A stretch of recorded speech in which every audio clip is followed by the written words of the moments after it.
Mesdames, Mesdemoiselles et Messieurs, soyez salués depuis vos positions respectives, où que vous soyez partout dans ce monde.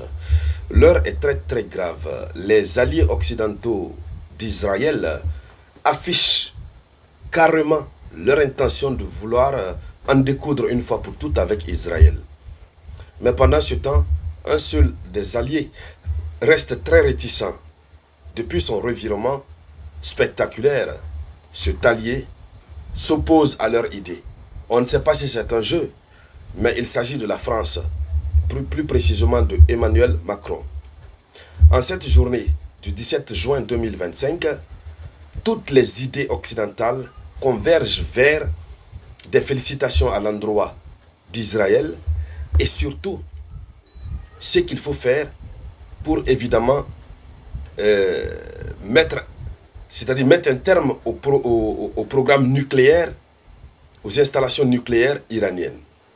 Donc c'est ça l'objectif principal.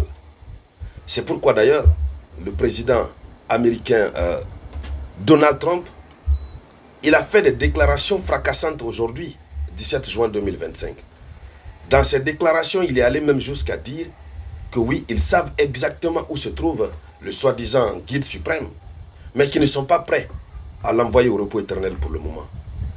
Nous avons d'ailleurs constaté que des navires américains sont en train de faire des mouvements vers le Moyen-Orient.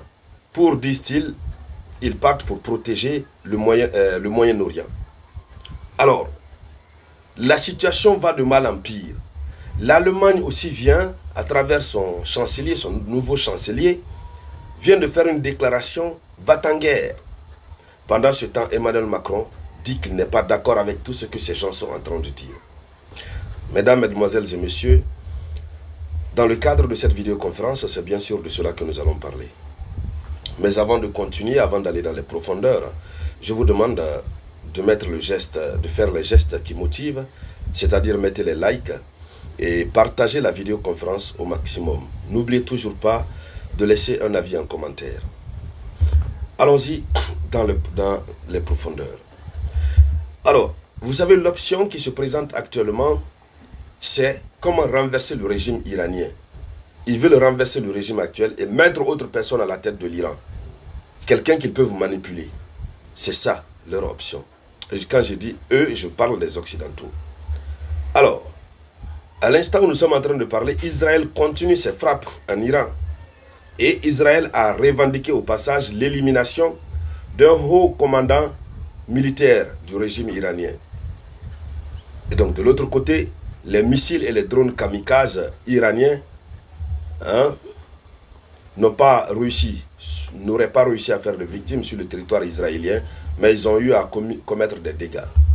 Et Donald Trump a dit aujourd'hui, il faudrait que l'Iran capitule. Il faut que l'Iran abandonne son programme nucléaire. Sinon, ça va être autre chose. Donc, maintenant, ça c'était les déclarations de Donald Trump. Le chancelier allemand Friedrich Merz, qu'est-ce qu'il dit? Vous savez, c'est un chancelier très agité, plus agité que lui, il n'y en a pas. Il dit quoi? Il dit, Israël a le courage de faire le sale boulot pour nous tous. Israël a le courage de faire le sale boulot pour nous tous. Voici comment il commence. Il dit de faire le sale boulot pour nous tous en attaquant l'Iran. Donc lui, il est entièrement d'accord et il soutient. Il dit d'ailleurs que l'Iran a le courage de faire le sale boulot pour tout le monde. Ce qui veut dire que même l'Allemagne devrait attaquer normalement l'Iran. Il continue.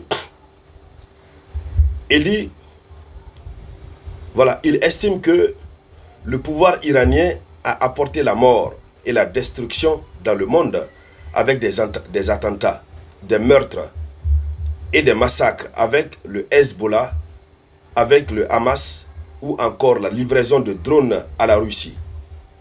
Voici les éléments qui justifient, selon lui, la raison du sale boulot que Israël est en train de faire en Iran. Donc, il s'exprimait lors d'une interview en marge du sommet du G7 au Canada.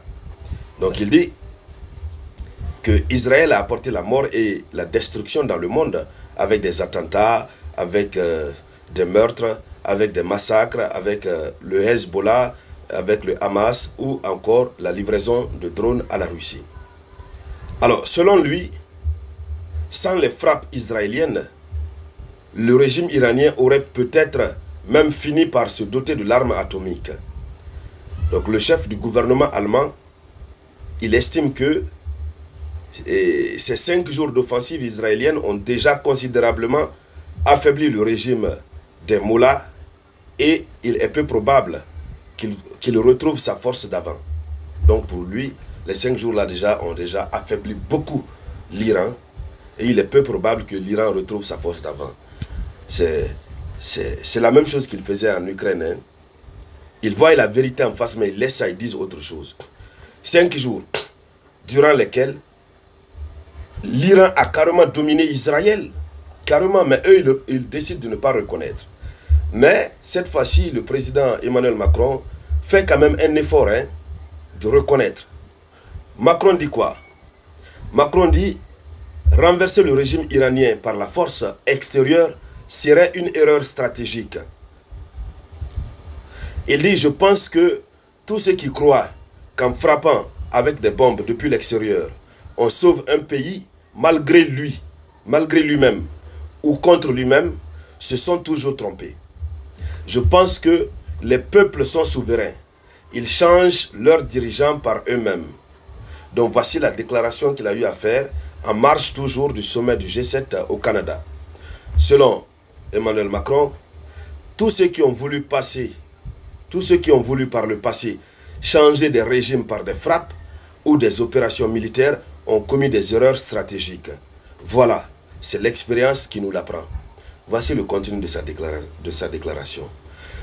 Cela voudrait dire que Emmanuel Macron ne voudrait pas qu'il y ait des frappes. Il faut laisser les Iraniens choisir leurs dirigeants. Et c'est ça même l'expression de la démocratie. Mais d'ailleurs, il y a une confusion terrible. Comment est-ce que l'Occident peut dire ils sont en train de lutter contre le développement du nucléaire en Ukraine et parallèlement ils veulent changer le régime en Ukraine, du moins lutter contre le développement du nucléaire en Iran et parallèlement ils disent que eux ils veulent changer le régime, il faut qu'ils changent le régime en Iran. Alors, imposer un régime à l'Iran, est-ce que ce serait de la démocratie?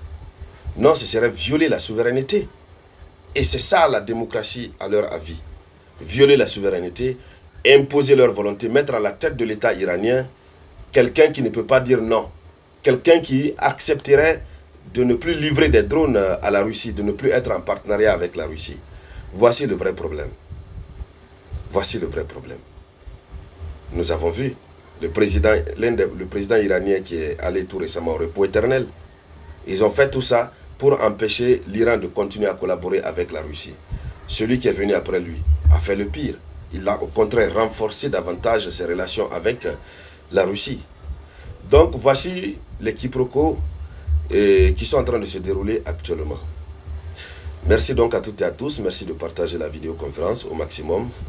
Et je vous reviens tout à l'heure avec de nouvelles actualités. C'était la voix de votre humble serviteur Robert T.